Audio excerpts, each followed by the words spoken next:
The Hyundai Kona N. Hyundai has gone and built their very first performance CUV. They claim this car balances the benefits and practicality of a small CUV with the performance and fun of a full-blown hot hatchback.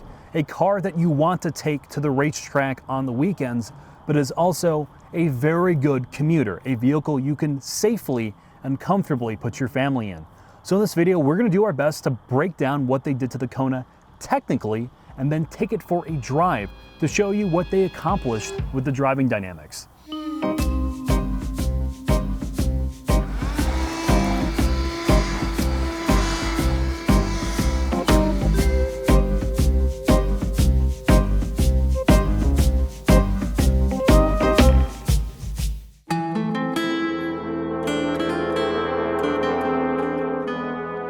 Before I go and put the Kona N on the lift, I'm going to walk you through what the Namyang engineers did to this car from a cabin and exterior perspective. So when you look at this car from the outside, you're going to notice its unique front and rear fascias that are far more aggressive than the regular Konas. The Namyang engineers have also provided this vehicle with some unique forged 19-inch alloy wheels, a unique rear diffuser with dual exhausts, and an aggressive rear spoiler. The cabin space of this vehicle is pretty subdued for the most part. This car maintains the practicality of the regular Kona. So with the rear seats folded down, you're looking at about 46 cubic feet of total cargo capacity, which matches a Civic hatchback. The cargo opening of this vehicle is nice and wide, and it has a low load floor. The one place this vehicle suffers is for the rear occupants. This being a smaller CUV, a full-size adult will not fit back there that comfortably, or in my case, at all. The big issue is not headroom, but legroom. With my seat in my driving position, I cannot fit behind myself. However, a small child or a car seat should fit back there with no issues. When it comes to the seats, this vehicle has unique end seats that are more aggressively bolstered, heated, and a mix of leather and Alcantara. The visibility in this car is exactly what you're expecting for a small CUV. There's minimal blind spots, and you sit up nice and high. What Hyundai does very well is they give you exactly what you need with no gimmicks. So all of the controls, including your drive modes, are physical. You have a traditional shift here. You have a physical parking brake. Your HVAC controls are physical, and your infotainment controls are physical as well. The electronics in this car, in typical Hyundai fashion, work very, very well. Your infotainment has wired Apple CarPlay, which is fast acting, and it's paired to a pretty decent Harman Kardon audio system. Your gauge cluster is all digital, and it's configurable, and it also has very good information. My one complaint about the gauge cluster, and this is really more Mark's, is the fact that it's surrounded by something that looks like weather stripping.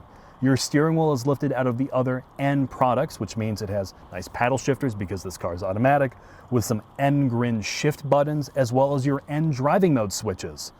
The last thing I'm going to mention is the way this cabin feels overall.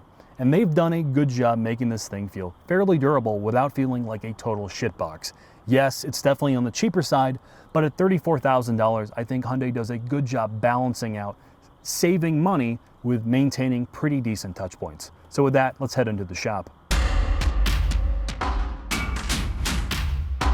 Oh man, Albert Bierman called you too? Are you also N-man? No, I'm not N-man. I'm just wearing the helmet under here because this thing's dripping water all over me. Jack, before we get started with what I feel about this, let's talk about the price of it, because it's a huge factor in why you would look at this. So this car is the most expensive and the heaviest N product sold here in the United States. It is about $34,000 and some change. But the nice thing about Hyundai is that nothing is an optional extra. This car comes fully loaded at this price. And it weighs a little bit over 3,300 pounds or 3,400? Yeah, so I think it's like 33 something. Anyway, nobody was really going to care about that. Let's get into how I feel about it, Jack. When I first saw this thing announced, I literally put my head down on my desk. I'm like, you got to be kidding me. Hyundai is like trying to launch this high performance brand, which is like a parallel to the M stuff in BMW, which makes sense. Because of Car Christ, right? Albert Bierman? Yes. So now it's N, Namyang, and it's like the Type R for Honda, and the first one was the Veloster, right? Which kind of makes sense. Not really anybody knows that car, but it's. Then this, a CUV sports car. It's like, really? is this is what you want to do to elevate your sports car brand, is turn some like eco shitbox into a high performance machine. And I've listened to them talk about it. We've talked to Hyundai reps about this, and I even asked that very question. Like, well, we want to make it accessible to the normal person. I'm like, does Sandra Wilkinson, who just traded in her Nissan Cube, want a Kona N? I mean, it's the most obscure CUV on the planet. Like, nobody knows what a Kona is. Like, is it? I mean, yeah, okay, it's from Hawaii, but it's just so weird to me that I just have yet to accept what this is trying to do. So tell me about it. This is a affordable, high-performance CUV. And yes, that's a marketing term, but it is legitimately quick. So they take the regular Kona and they throw a lot of it away. The first is they radically change the body structure by adding 34 welds. But let me show you on a diagram what else they did to body rigidity. Wow. I mean, again, like, I really, before you say anything else, I just want the viewers to watch a part of this presentation and just watch it.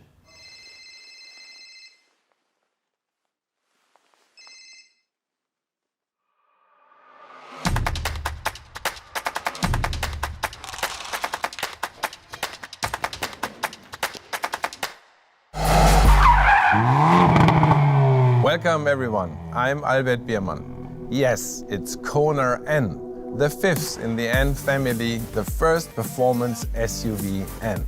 We call Kona N a hot SUV because it's a fun machine that looks like an SUV, but is actually a hot hatch inside. And when you take it for a spin, we're sure you will see it that way too. Kona N fully meets our N philosophy. It's a corner rascal, it's everyday sports car, and of course, racetrack capability is there. But enough with small talk. It's time to let the Kona N loose.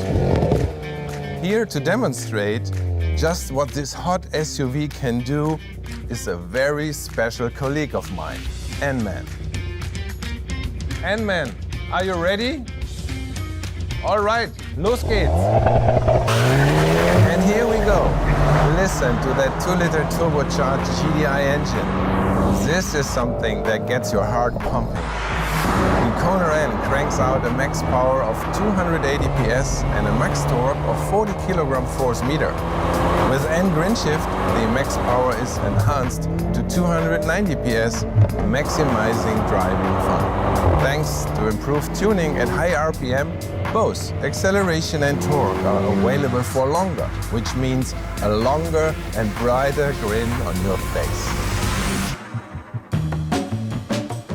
One of the things that Hyundai and Kia... No, wait a second. Let me puke in my barf bowl first. This cannot be serious, dude. There's no way this is serious. This is like a parody. Are they making fun of car people here, or is this for real? I think there's a cultural disconnect between the Koreans, the Germans, and the Americans who put together this presentation, because the sad part, and we were talking about this off camera, you know, an American brand, if they made like the Fusion, they turned the Fusion into an ST like they did to the Explorer, they'd be like, man, like dead serious. Yeah, right. This is a performance car. The Koreans don't do that as well. But back to the engineering part. Right. So they take the Kona, they make it more rigid, they throw away the suspension, they give it active or variable dampers, front and rear, far more aggressive spring rates than you get on the regular Kona. This is definitely on the stiffer side. Multiple driving modes. You get the E differential, which is a clutch-based limited slip in the front of these cars, and versus what you get in the Veloster N or the Elantra N, it has unique tuning to deal with the size and the general packaging of this vehicle. And then you get a wet dual clutch, which has actually very good tuning. So when you're going flat out and you're one of the more aggressive driving modes, it will recalibrate itself to hold gears, downshift in corners, and honestly, dude, it does a good job. And it's got N-grin shift, which is essentially the racer flyby mode. When you're just driving along in comfort mode, you hit N-grin shift, and it will downshift, start farting in the exhaust, and make the engine come up in the RPMs where it sounds like you turned on 3 Dysons. So you can blow by that mom in a minivan like a total asshole. And it also gives you extra horsepower. This car has their now largely corporate 4-cylinder turbocharged high output engine, which is a GDI motor, and it is identical to what is found in the Elantra and Veloster N. But Mark, I think it's time before we get banned by Hyundai for life. No, wait a second. There's more to talk about. Oh. It's got an independent rear yeah, my bad, suspension, yeah. front wheel drive only. They've looks like they've beefed up the knuckles and the brakes on the front too. And you have some high performance, high stopping brakes. Yes. And well, it doesn't have like dual axis or dual ball joints on the bottom knuckles. So does that mean this thing is gonna understeer or torque steer off the road, Jack? They claim that this is a track capable vehicle with some nice hot hatch dynamics, Mark. That's why I want to get this thing out on the road so I can tear up a farm road. Okay. Sorry, could you say that again? N-Man, can you stop? Yes.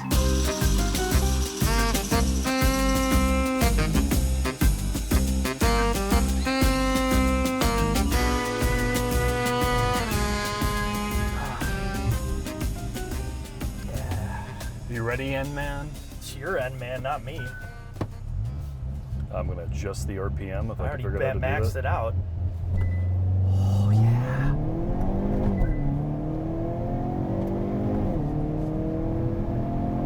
Oh, I got to use N-Grin shift. Oh man, I feel that extra 10 horsepower. In all seriousness, yeah, you can actually feel it. It's quick. Yeah, no doubt. So what do you think? What do you think of the power in a straight line? This would probably annihilate most cars at this price point. We made a lot of jokes. Or I made a lot of jokes. Yeah, you're saying? About when we were in the shop, it's hard for me to put in perspective what they're trying to do here. And then when you get in behind the wheel of this and drive it, you forget about the fact that it's a CUV. There's a sense of fun behind the wheel of this car that really doesn't exist in a lot of modern automobiles anymore. It farts, it pops, it rides rough. The front differential's like yanking the wheel out of your hands. Yeah. And you don't get that in modern cars anymore. I'm going to be completely honest. A lot of this stuff I recorded and I had preconceptions about this car before I drove it. I just prejudged it. And the first time I drove it, I literally, for the first 30 minutes, all I did was smile. I laughed the entire time. It's a completely abnormal driving experience from the fact that there lacks all the refinement. Yeah, this thing does not ride that great. It's really rough. The torque steers all over the place. It if you come out of a corner on the throttle too hard, the wheel is it loads up and has heavy weight, and then it gets real slack, and then it's just a sloppy ass experience. But part of that is what makes this so fun. And you know what? You ramrod this into a corner too fast, which I'm sure you will do. You go in too hard, it understeers, and you rip your foot off the throttle, the thing just tries to spin itself around. The closest thing I can think, and it's not as hardcore as that, but the Fiesta ST, there's similarities in the way that these two behave, and I really, really love driving this car. Yeah, I mean, to me, this is all of the good things about the Veloster N. You know, the rawness, some of the compromise with the way it drives compared to something like a Civic Type R, but there's this great sense of fun, and when you do drive it like an asshole, it makes you smile, man.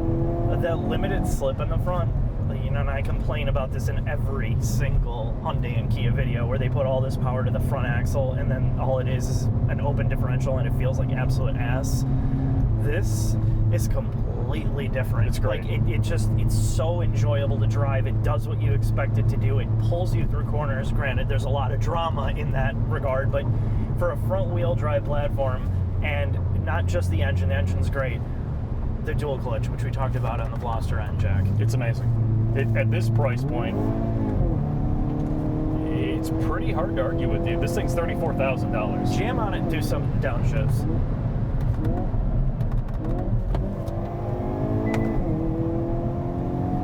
This feels to me like a 10-year-old supercar, like a dual clutch, or somewhere. I mean, and I'm probably doing it a disservice. It's really, really good. Yes. The only time it will auto upshift itself when you have everything off and in N mode and all that is it will always auto upshift in first gear. Yes. But other than that, it's free range to just be a complete idiot with the transmission. And to me, I mean, I don't quite understand the Kona part of this package. You know, they make an i30 in Europe, which is a regular hatchback, and I feel like that would make more sense. The problem with the Veloster N is it's got the 3 doors. It's Yeah. not that big. They made this A little smaller, like shorter to the ground, like a regular car. I would really like this thing. There are definitely some inherent compromises with it being so tall. Well, in North America or in the United States, we get the most compromised versions. This is compromised in back seat room. The Veloster N is compromised because it's not a true like 4-door hatch. So it's hard to judge this. I think they'll get there. I'm sure we'll have a couple more N products before they go EV or hybrid versions of these. I mean, Jack, other than the ride quality and some of the refinement is not here, in terms of a driving experience, again, I have to go back and say this is one of the most fun I've ever had in something that's come out recently. If you can live with its compromises and you're just looking for pure joy at a low price point, this is a great car. All right, let's get into the final thoughts, Jack. All right.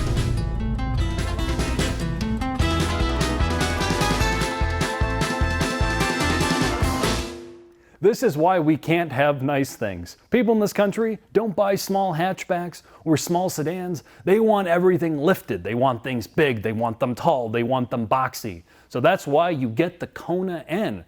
It's a essentially mechanical twin to the Elantra N and the Veloster N. So if you actually want to learn about this car and have a very serious video, go watch one of those. But based upon a drive, it's clear to show that this thing is entertaining. It's fast, it makes you laugh, and it does everything it sets out to do. And if you buy one of these cars, unlike some of its competitors, you get a 10-year, 100,000-mile powertrain warranty from a dealer that will undoubtedly screw you.